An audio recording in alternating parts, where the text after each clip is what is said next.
ব্যথার সমস্যায় কম বেশি আমরা অনেকেই ভুগে থাকি। শরীরের যে কোনো জায়গার যত পুরনোই ব্যথা হোক না কেন, সেটা আপনার হাঁটুতে, কোমরে, পায়ের গোড়ালিতে, বাতের, মোচের বা জয়েন্টের। আজ আমি আপনাদের কাছে এমনই একটা পাওয়ারফুল রেমেডি শেয়ার করব, যেটা একবার ব্যবহার করলে 5 মিনিটের মধ্যেই আপনাদের ব্যথা চলে যাবে। আপনাদের যে কোনো ধরনের ব্যথা টেনে বের করতে সাহায্য করবে এই রেমেডিটা।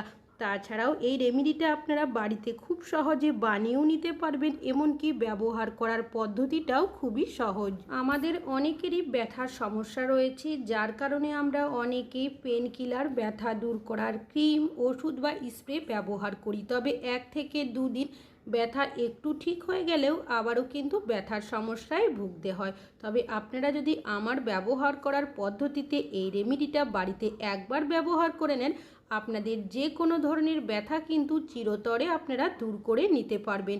তো সবার প্রথম নিয়ে নিতে হবে ভেন্ডি বা ঢ্যাঁড়স। ভেন্ডি বা ঢ্যাঁড়স এতটাই পাওয়ারফুল, যে কোনো ধরনের যত পুরনোই ব্যথা হোক না কেন সেটা টেনে বের করতে সাহায্য করে। তবে এর ব্যবহার করার সঠিক পদ্ধতিটা আপনাদের জানতে হবে। আমি এখানে 2টো ভেন্ডি নিয়েছি, আর একটু কচি ধরনের ভেন্ডি নেওয়ার চেষ্টা করবেন।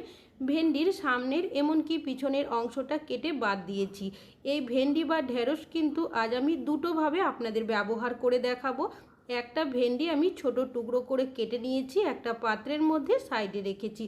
অন্যদিকে এখানে একটা গ্রেটার নিয়েছি, আরও একটা যে ভেন্ডি ছিল সেটাকে আমি গ্রেটারের সাহায্যে গ্রেট করে নেব। ভেন্ডির মধ্যে যে বিজল পদার্থটা থাকে সেটাই কিন্তু ব্যথা দূর করার ক্ষেত্রে খুবই কার্যকরী। আপনি যদি ব্যথার জায়গার মধ্যে ক্রিম ব্যবহার করে বা স্প্রে ব্যবহার করে বা পেন কিলার খেয়ে বিরক্ত হয়ে গেছেন, বা ব্যথার জায়গার মধ্যে বিশেষ করে হাঁটুতে বা কোমরে গ্রিস শেষ হয়ে গেছে, কটকট আওয়াজ আসছে, কোনো কিছুতেই কিচ্ছু হচ্ছে না, তাহলে কিন্তু এই রেমেডিটা আপনাদের সব সমস্যার সমাধান করবে।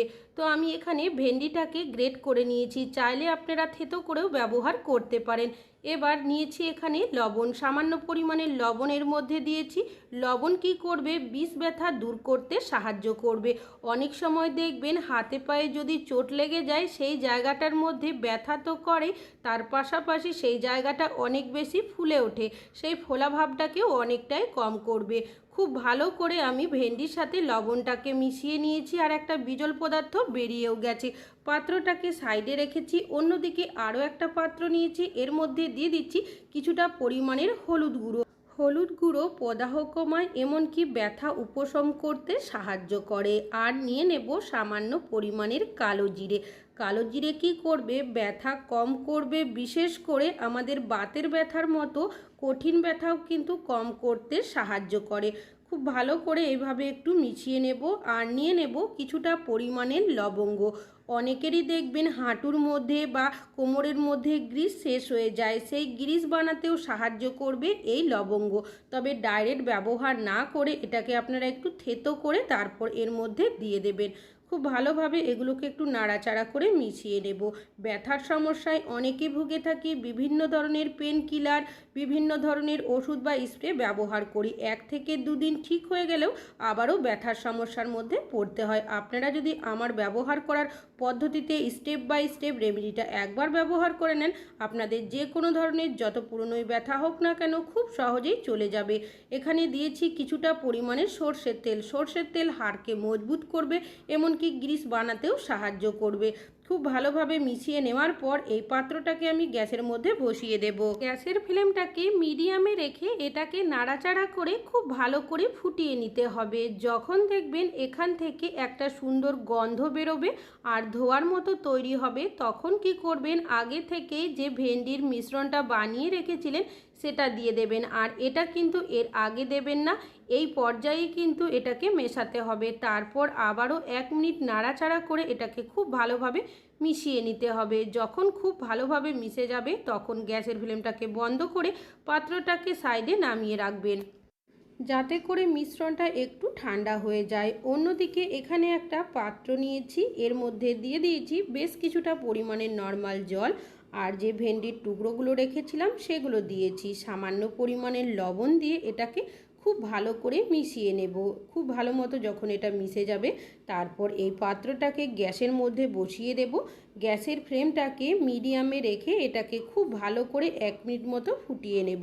যখন এটা ভালো করে ফুটে যাবে দেখবেন জলের কালারটাও চেঞ্জ হয়ে যাবে আর একটু জলটা ঘনও হয়ে আসবে, এমনকি ভেন্ডির যে বিজল পদার্থটা থাকে সেটাও কিন্তু জলের সাথে বেরিয়ে যাবে। খুব ভালো করে ফুটিয়ে নেওয়ার পর পাত্রটাকে সাইডে নামিয়ে রাখছি যাতে করে একটু ঠান্ডা হয়ে যায়। তো দেখতেই পাচ্ছেন এখন কিন্তু এই মিশ্রণটা একটু ঠান্ডা হয়ে গেছে, তবে কুসুম গরম অবস্থায় রয়েছে। অতিরিক্ত ঠান্ডা করে এটা ব্যবহার করা যাবে না। এবার আমি এখানে একটা কাপড় নিয়েছি, কাপড়টাকে এই মিশ্রণের মধ্যে ভালো করে ডিপ করে এইভাবে নিংড়ে নেব। এটা আপনারা কিভাবে কোথায় ব্যবহার করবেন, ব্যথার জায়গার মধ্যে আপনারা এইভাবে একটা মিশ্রণ বানিয়ে সেক করে নেবেন। যখন ব্যথার জায়গার মধ্যে এইভাবে সেক দেবেন দেখবেন ব্যথাটা কিন্তু আপনাদের অনেকটাই আরাম অনুভব হবে। অনেক সময় কোথাও যদি আমরা পড়ে যাই বা হাতে পায়ে যদি চোট লেগে যায় সেক্ষেত্রে দেখবেন প্রচণ্ড ব্যথা করে, কনকন শিরশির করতে থাকে। সেক্ষেত্রে আপনারা এইভাবে একটা মিশ্রণ বানিয়ে যদি সপ্তাহে 3 দিন সকাল সন্ধ্যা ব্যথার জায়গার মধ্যে সেক দিয়ে নিতে পারেন, ব্যথা দেখবেন আপনাদের 50% কম হয়ে যাবে। তাছাড়াও এই মিশ্রণটা এতটাই পাওয়ারফুল, বাচ্চা থেকে বড় যে কোনো বয়সের মানুষ কিন্তু ব্যবহার করতে পারে। অনেক সময় দেখবেন ছোট বাচ্চারা খেলাধুলো করতে গিয়ে হাতে পায়ে মোচ লাগিয়ে নেয়, সেক্ষেত্রেও কিন্তু আপনারা এইভাবে যদি মিশ্রণ বানিয়ে সেক দিয়ে নিতে পারেন ব্যথা কিন্তু অনেকটাই কম হয়ে যাবে। ব্যথার সমস্যায় অনেকে আমরা ভুগে থাকি, বিভিন্ন ধরনের পেন কিলার, ব্যথা দূর করার ক্রিম, ওষুধ ব্যবহারও করে থাকি। কিছুদিনের জন্য ঠিক হয়ে গেলেও আবারও কিন্তু ব্যথার সমস্যায় পড়তে হয়। তো প্রথমে আপনারা এইভাবে মিশ্রণটা দিয়ে সেক করে নেওয়ার পর কি করবেন, যে মিশ্রণটা বানিয়ে রেখেছিলাম সেটা নিয়েছি, মিশ্রণের যে তেলটা রয়েছে সেটাকে ব্যথার জায়গার মধ্যে এইভাবে দিয়ে আলতো হাতে মালিশ করতে হবে। তবে যখন আপনারা এইভাবে মালিশ করবেন মিশ্রণটা যাতে কুসুম গরম থাকে সেটা কিন্তু অবশ্যই খেয়াল রাখবেন। যদি ঠান্ডা হয়ে যায় সেক্ষেত্রে আপনারা একটু গরম করে তারপরে কিন্তু ব্যবহার করবেন। অনেক সময় দেখবেন আমাদের আঙুলের মধ্যে টান ধরে আসে, ভারী কোনো জিনিস তুলতে পারি না, এমনকি রান্নাবান্না করার সময়ও দেখবেন আঙুলের মধ্যে টান পড়ে।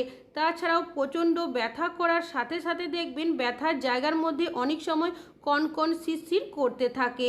তো এইভাবে আপনারা মিশ্রণটার যে তেলটা রয়েছে সেটা দিয়ে যদি সপ্তাহে 3 দিন মালিশ করেন ব্যথা কিন্তু অনেকটাই কম হয়ে যাবে। ব্যথার জায়গার মধ্যে আপনারা যে রেমেডি ব্যবহার করেন না কেন আগে একটা মিশ্রণ বানিয়ে ব্যথার জায়গার মধ্যে সকাল সন্ধ্যা সপ্তাহে আপনাদের 3 দিন সেক করতে হবে। সেক্ষেত্রে দেখবেন 50% ব্যথা তো কম হয়ে যাবেই। তারপর মিশ্রণের যে তেলটা রয়েছে ব্যথার জায়গার মধ্যে এইভাবে আপনারা মালিশ করবেন। অনেক সময় বয়স্করা বেশিক্ষণ হাঁটাচলা করতে পারে না, পায়ের গোড়ালির মধ্যে ব্যথা করে, এমনকি খুব বেশিক্ষণ দেখবেন দাঁড়িয়েও থাকতে পারে না। তাছাড়াও হাঁটু ভাঁজ করতে গেলে সমস্যা হয়, এমনকি কোমরের মধ্যেও প্রচণ্ড ব্যথা করে। তো সেক্ষেত্রে আপনারা এইভাবে মিশ্রণ বানিয়ে সেই তেলটা দিয়ে আলতো হাতে মালিশ করবেন। আর এই কাজটিও কিন্তু আপনাদের সপ্তাহে 3 দিন করতে হবে, এমনকি সকাল সন্ধ্যা করে নেবেন। খুব ভালোভাবে এইভাবে ব্যথার জায়গার মধ্যে মালিশ করবেন। ব্যথা কিন্তু আপনাদের যত পুরনোই হোক না কেন আস্তে আস্তে দেখবেন একদমই ঠিক হয়ে যাবে। তবে এইভাবে মালিশ করার পর আপনারা চাইলে যদি আপনাদের হাতে পায়ের মাংস পেশির মধ্যেও টান ধরে আসে সেক্ষেত্রেও কিন্তু এই মিশ্রণের তেলটা দিয়ে আপনারা মালিশ করতে পারেন। দেখবেন মাংসপেশির যে ব্যথাগুলো থাকে সেটা কিন্তু অনেকটাই কম হয়ে যাবে। একে আছে দেখবেন যাদের এতটাই ব্যথা করে ব্যথার ওষুধ বা ক্রিম ব্যবহার ছাড়া তারা কিন্তু থাকতেই পারে না। সেই ক্ষেত্রে মিশ্রণটা দিয়ে আগে আপনারা মালিশ করবেন ব্যথার জায়গার মধ্যে, তারপর ব্যথার মধ্যে এই মিশ্রণটাকে এইভাবে লাগিয়ে দেবেন। আর এইভাবে কিন্তু আপনারা 30 থেকে 40 মিনিট অবশ্যই রাখবেন। এই মিশ্রণটা যাতে ঝরে পড়ে না যায় একটা কাপড় দিয়ে আমি ভালো করে জায়গাটা এইভাবে পেঁচিয়ে দিচ্ছি, এতে করে মিশ্রণটাও ঝরে পড়বে না, এমনকি ব্যথার জায়গাটাও দেখবেন অনেকক্ষণ গরম থাকবে। এইভাবে করে আমি রেখে দিচ্ছি 40 মিনিট মতো। এর থেকে বেশিক্ষণ রাখতে পারেন কোনো সমস্যা নেই, তবে এর থেকে কম সময় কিন্তু রাখবেন না। তো এইভাবে আমি 40 মিনিট মতো রেখে দিয়েছিলাম। এবার এই কাপড়টাকে এখান থেকে খুলে নেব। যে মিশ্রণটা রয়েছে এই কাপড়টা দিয়েই জায়গাটা মুছে প্রথমে পরিষ্কার করে নেব। সাথে সাথেই কিন্তু জায়গাটা আপনারা জল দিয়ে ধুয়ে পরিষ্কার করবেন না, এইভাবে করে রেখে দেবেন আপনারা আরও 20 থেকে 30 মিনিট মতো। তো 20 থেকে 30 মিনিট পর কি করবেন, আপনারা যদি জায়গাটা জল দিয়ে ধুয়ে পরিষ্কার করেন সেক্ষেত্রে আপনারা কুসুম গরম জল নিয়ে নেবেন আর সেটা দিয়ে জায়গাটা ভালোভাবে মুছে পরিষ্কার করবেন। এখানে যদি আপনারা ঠান্ডা জলের ব্যবহার করেন সেক্ষেত্রে ব্যথা কিন্তু আপনাদের বাড়তে পারে। আপনারা যদি ব্যথার জায়গার মধ্যে এই রেমেডিটা স্টেপ বাই স্টেপ ব্যবহার করতে পারেন আপনাদের ব্যথা কিন্তু চিরতরের জন্য ঠিক হয়ে যাবে। অনেকেই আছি পেন কিলার ব্যথা দূর করার ক্রিম বা ওষুধ ব্যবহার করে আমরা বিরক্ত হয়ে গেছি, সেক্ষেত্রে আপনারা এই রেমেডিটা একবার হলেও ব্যবহার করতে পারেন। আশা করছি আপনাদের এই টিপসটাও কাজে আসবে। ভালো লাগলে অবশ্যই একটা লাইক করুন।